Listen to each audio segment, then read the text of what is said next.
name is Roy Simpson, professor of mathematics at Cosumnes River College in Sacramento, California.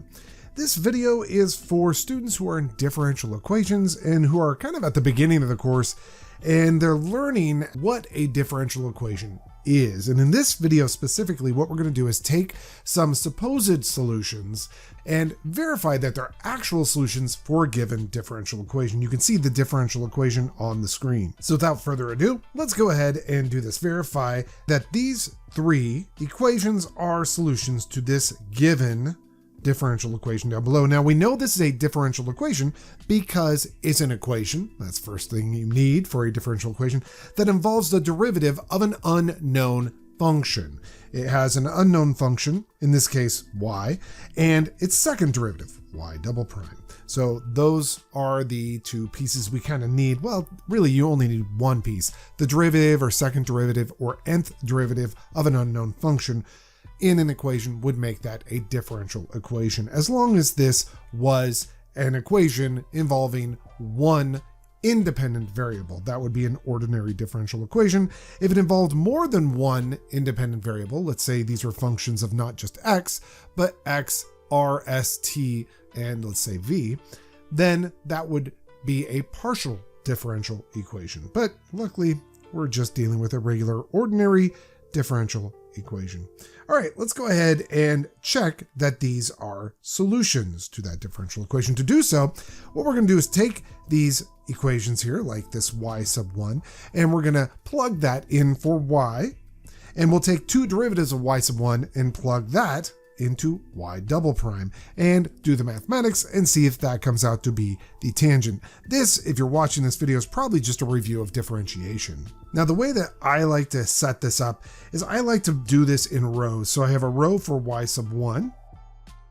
And then to get to y double prime, because I need to plug that into my differential equations, I'm going to go ahead and take the first derivative, clean it up, and then take the second derivative. Cleaning it up is actually a very important part of this.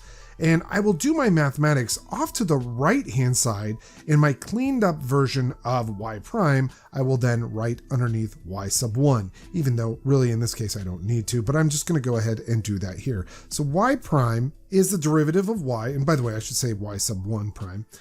And y sub 1 is the product of two functions, the negative cosine of x and this natural log of ugliness right there.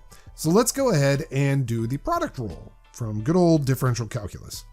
The derivative of the first function, derivative of negative cosine, is actually a positive sign, times via the product rule for differentiation, the natural log of the secant plus tangent.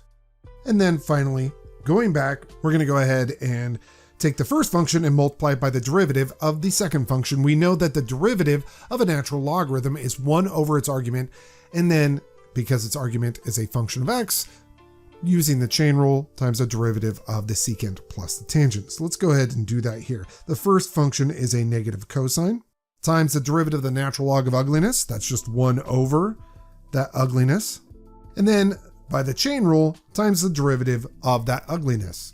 We know the derivative of the secant is the secant tangent, and the derivative of the tangent is the secant squared. Now you should know this just because of so many years of having mathematics that you should always use parentheses, grouping symbols, use them liberally in calculus, right? Now that we've taken that first derivative, if I were to just go ahead and dive into taking the second derivative, well, that would be a total crime because unfortunately, there's some cleanup that needs to be done here. You can see in the second term, we could factor out a secant out of both terms in the numerator here. I'm just going to go ahead and do that.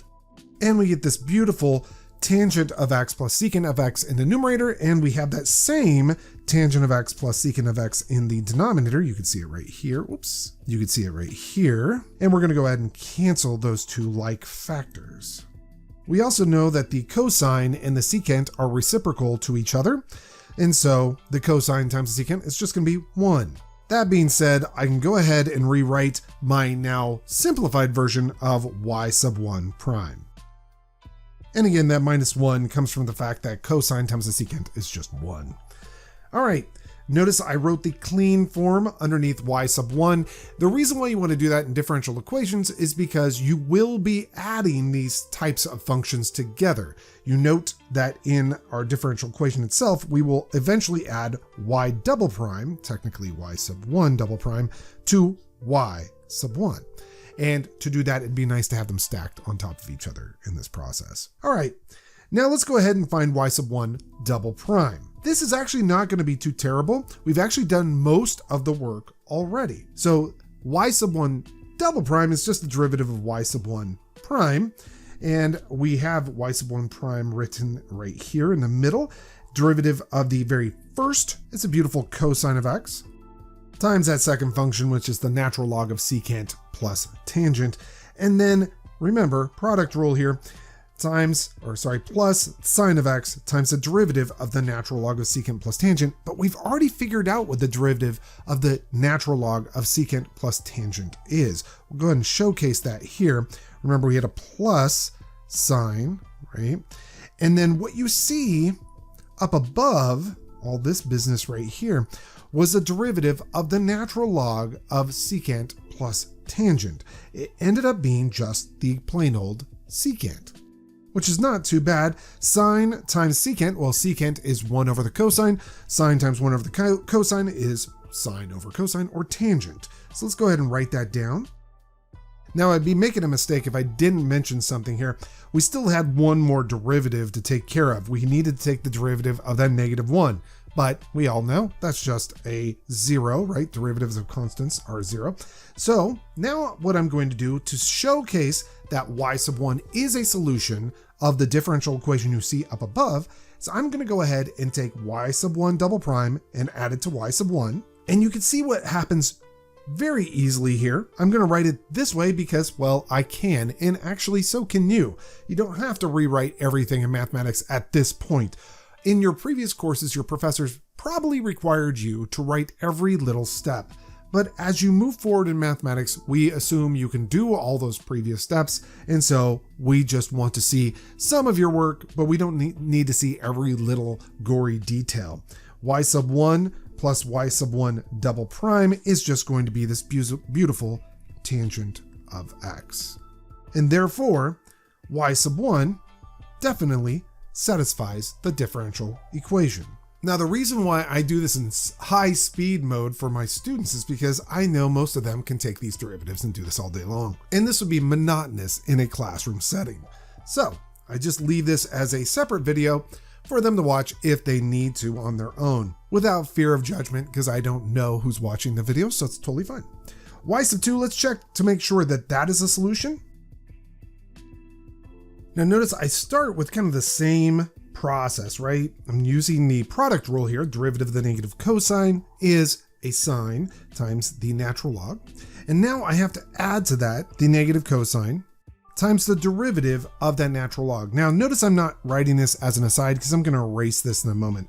Actually, I will write this as an aside just for the second term in the product rule. So we had a negative cosine times the derivative of that natural log, which is 1 over the argument of the natural log. And again, times the derivative of that argument. And again, you can see quite a bit will factor out of that second factor, or the last factor, I suppose you could say. I'll factor out a negative out of both of those terms and a secant out of both of those terms. And in the denominator, I will also factor a negative out of both those terms. And we get this beautiful cancellation again. The negatives between numerator and denominator cancel as well. And we still have a minus cosine times a secant, which is a -1. And we're back to what we had before, except for obviously our natural log has a negative secant minus tangent, but otherwise not too bad. And then y sub 2 double prime, we'll use the same trick we used before, which is we just want to know what's the derivative of this natural log of ugliness right here. So let's take a look at our derivative that we took right here of the natural log of a negative secant of x minus the tangent of x. Well, if you take a look at our work over here, that is actually all of this business right there. That's the derivative of a negative derivative of the natural log of a negative secant minus the tangent. That comes out to just be regular old secant. So let's go ahead and trade out the back end of this for a secant. And remember, it's actually a negative secant as I recall. Let me just double check. Maybe it's not. Maybe it's just a regular old secant. Yeah, it's just a regular old secant. So ignore this minus cosine. That was actually because of this right here. So don't worry about that. All right, so let's see what happens. Let's see, sine times secant. Well, secant's 1 over cosine, and sine over cosine, well, that's going to be a beautiful tangent. And lo and behold, when I want to add y sub 2 to y sub 2 double prime, which is exactly what I want to do here, add y to y double prime, I will get, well, let's see, the negative cosine of natural times the natural log will cancel with the positive cosine times the natural log, and I'll be left with a regular old positive tangent of x. And again, we have shown that we have found or have been given a solution. We have not found solutions, so we have not solved this differential equation. We don't know, at least at this point in your differential equations course, how to solve a complex differential equation like this guy right here. However, we can at least verify things are solutions. So kind of interesting that this differential equation here has two solutions that are equations that are very close to one another. Negative cosine of x, natural log of secant of x, plus tangent of x. And then the second one, which is very similar, but the argument within the natural log has a negative secant of x, negative tangent of x. Completely different looking function. Similar in structure though. But then this last one here is really weird. Somebody's claiming that that is a solution of this differential equation down below. Now, actually, you can kind of already see it's going to be if you're quick-witted, if you can kind of figure it out. We know, for example, the first part of this, when I plug that in for y, and when I take its second derivative and plug it in for y double prime, well, that first part is actually this piece right here, right? So if we plug that in for those two, that will return a tangent of x. So what the heck are we doing with this extra little sign? Well, one thing we know about the sine is its second derivative is negative sine. And so sine of x, which is part of y sub 3, and the negative sine of x, which is part of y sub 3 double prime, that will cancel out when you add them up. I could write all of that down, but in reality, I don't have to, because I could just replace these y sub 1s with y sub 3s here. And I happen to know, okay, y sub 3 is equal to all that beginning bit plus a sine of x. And I know two derivatives of that sine, well, that's going to turn into a negative sine of x. If you add those up though, you'll still see the negative cosine of x natural log of busyness will cancel with the positive cosine of x natural log of busyness. Those cancel out, and you'll be left with a tangent of x, a positive sine of x, and a negative sine of x. And again, those positive and negative sines of x's will cancel each other out, and you'll have your final statement down here, which is y sub 3 double prime plus y sub 3 is equal to tangent of x. And that is a verification that those three equations are solutions to this differential equation. Now, I understand there's a lot more detail that you can get on this than just what I've covered here. However, I only use this type of computation as a speedy computation in the middle of a lecture. I don't even play the volume of this during my lectures. I just speed through it and say, here are the computations. If you need to watch this, please watch it on your own.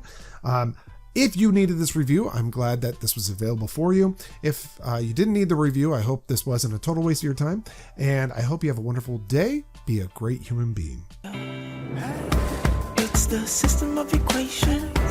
We must deal with them all at once. Always looking for solutions.